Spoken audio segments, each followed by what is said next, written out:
Hello mga kaigsunan, mayong buntag na nasad kitay mga pagtulunan karon mga kaigsunan nato kining basahon ni sa kini ka ang dato ug ang si Lazaro mga kaigsunan nato kining basahon nasa Lucas 16, 19 mga kaigsunan basahon nato ni hantod sa ubos mga kaigsunan para doon na tayo mahibalan no kung unsay naa dinhi mga kaigsunan. Sa 19, may usa ka dato nga nagsulob sa matahom kaayo nga mga biste ug nagpuyo sa usa ka buhulong matag adlaw.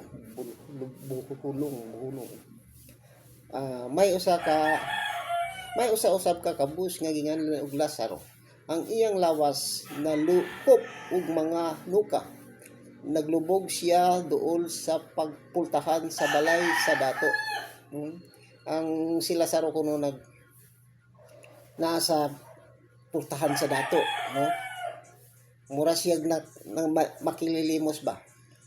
Sa 21, namasin nga makakaon sa mga mumho nga nangatagak gikan sa lamisa sa dato. Nanuol usab ang mga ero o mitilap sa iyang mga nuka. Kuyawa no, mga kaigsunan. Si Lazaro, nagampo si Lazaro nga makakaon siya sa mumho nga nangatagak gikan sa lamisa. Nya doon na sa iro nga sige sag tilap sa iyang mga samad mga kaigsunan, no? Kapait sad no. Mura sad kini mga kaigsunan kanang nata sa kalsada no, nata sa kalsada tapos dunay mga nagsigig ana ang kamot kanang nasa kalsada no. Mura ni siyang sistemaha mga kaigsunan, no? Usahay naa kay ihatag, usahay wala kay ikahatag. Ang uban dili jud mo hatag magbagulbol pa mga kaigsunan, di ba? Makita man nato na sa personal mga kaigsunan, di ba? Sige basahon nato tiwas mga kaigsunan. Unya sa 22, namatay si Lazaro ug gidala sa mga anghel ngadto sa kiliran ni Abraham. Ang dato namatay usab ug gilubong. Pareho sila mga kaigsunan nga namatay, gilubong. Nga pareho sila. No, pareho sila namatay. Ang si Lazaro katong makililimos nga gusto mo kaon sa mumo, namatay. Si dato sad namatay sad mga kaigsunan. No? Pareho na sila. Karon basahon na to sa 23. Nagantos pag-ayo dito sa Hades unya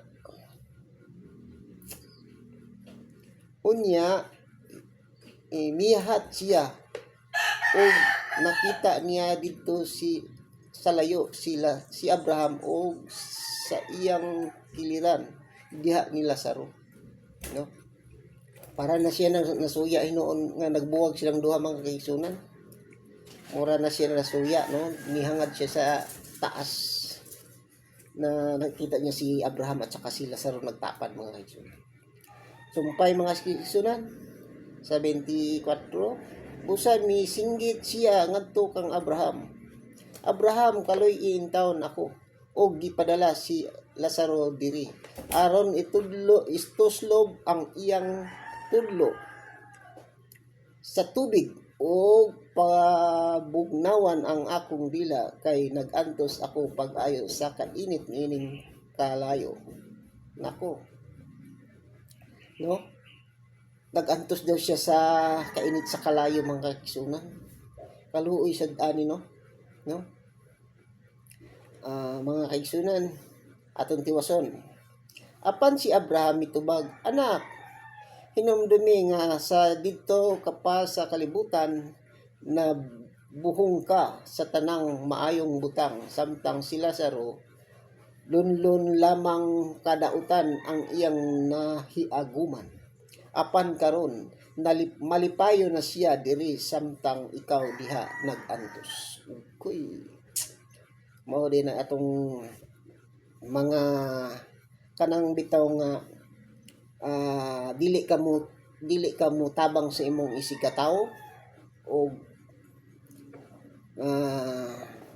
nay nakay sulayan ka sa Ginoo kung unsay ang imong tinuod nga kinaiya kanang nay mangayo nato sa kalsada o na gustong mangayo, no? Isulayan dayta na mga kaigsunan kung unsa ang imong kinaiya o unsa jud ang imong batasan mo nang dunay mga ngayo nato, no? Nasay tawo nga jud nga dili siya maulaw sa pagpangayo parehatong nanuktok, no? Nakahinumdum ko nanuktok isa ka higala nanuktok siya sa tungang gabi, no? Gitubag lang siya nga gabi na kaayo dili na ko mobangon nimo aron mohatag og tinapay yana unsay iyang gisulti ni ingon siya pagsulti nga kuan kinahanglanon lang kay duna siya bisita nga naabot di unsay nahuna-huna sa tagbalay nibangon na lang siya, no? Nibangon na lang siya mura siya napugos ba nibangon na lang siya nihatag na lang siya sa tinapay, no? Mo na siya mapugos ka kay tungod nay nagkinahanglan nimo na ngayo ba mo ni siya nahitabuan nga kini si Lazaro usab nagkinahanglan ba kanang gutom na siya kung gusto na gani siya mukaon sa mumho sa lamisa nya wala jud siya o wala siya tagay kanang daghan or kuan, no? Mumho lang jud iyang gikaon, no? Mura si kining dato wala siya mahigugma sa iyang isig ka tawo, no? Ang gihuna-huna niya siya lang, no?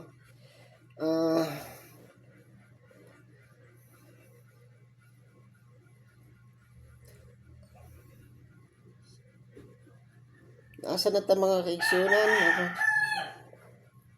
Sa 5 muna ha, basaon na to.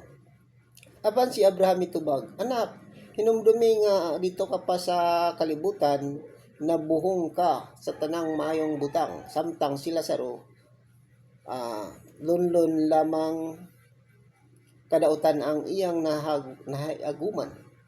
Apan karon malipay na siya na diri samtang ikaw na diha nagantos.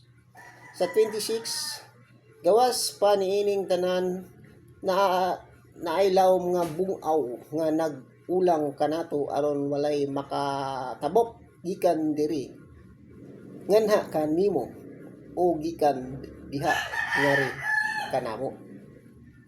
Okay? Na kunoy nagmurag buak nga yuta nga nagkuan bungaw, no? Tapos sa 27 mga kaigsunan, ang dato mitubag kun mao ka na Abraham, ang yoon ko ikaw nga imo untang ipadala si Lazaro ngadto sa amo o sa ilahang sa dito sa balay sa dato, no? Padala si Lazaro para mutuo daw sila, no? Para mutuo daw sila nga pasultihan ni Lazaro para mutuo daw ang iyang mga igsuon nga wala siya kaluoy ba, wala siya kaluoy sa mga tao o mga gusto mo kaon sa ilaha o gusto mga hayo o gamay hinabang, no? Muna mga kaigsunan. Unang mga kaigsunan, mingon si Abraham, atuwa dito si Moises ug ang mga propeta nga nagpasidaan kanila. Sila na'y mahibalo sa pagpamati sa isulti ni Moises ug sa mga propeta, no? Naana day dito ang mga propeta, mga si Moises, no? Sa unang panahon ni mga kaigsunan atong kuan og pagtulunan, no? Mora ka pud kana ang mga mensahero karon mga kaigsunan kung mutuo kanila og dili nya inong kanila nga higugma ang imong isig ka tawo, higugma ang imong kagalingon, no? Mayroon sila nga kanang hunong-hunong na, hunong-hunong na ta sa atong mga sala para ta mo taas ang atong kinabuhi mo na siya kuan ang gikuan sa mga mensahero karon mga kaigsunan, di ba? Onya sa 30 mga kaigsunan, ang dato mitubag apan amahan dili pa kana igo kun adunay mo mabanhaw og muadto kanila mahiya mamiya gayud sila sa ilang mga sala, no? Niingon siya nga ang datom ito apan amahan dili daw kapaigo kon adunay mabanhaw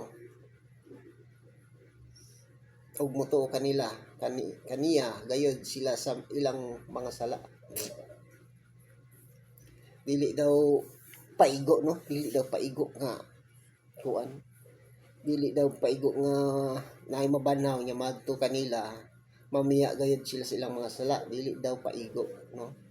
Unsaon man kuno kung naay mabanhaw nya moro gihapon daw dili daw sila motuo, no, sa mensahe, no? Wala gihapon kuno mahimo. Apan mingon si Abraham kun dili gani sila motuo kang Moises ug sa mga propeta dili gayud sila makabig bisan pag may mabanhaw, no? Dili jud sila makabig kay saan pa nimo kay di naman jud sila motuo kay ngano na kuha na mo na kinaiya na nila sa mga ilang mga kaliwat, no? Na kuha na nila kung unsa gi-practice nila sa ilang pag-adlaw-adlaw nga kinabuhi mo na yan nasud sa iyang kasing-kasing. Kung dili siya mapaubsanon tungod kay mao may practice sa iyang buong tibok niyang pamilya, di mao na gyud na iyang nakuan niya bisan pag unsaon na may siya kuan kay mao na nay garbo niya nga naman mo nang dili na mga tao gani nga dili mo sugot og kapilihan, no? Nganana na siya manang kini nga mensahe dako kay ni siya pagtulunan nato kung ato ning pamalandungan mga kaigsunan, di ba?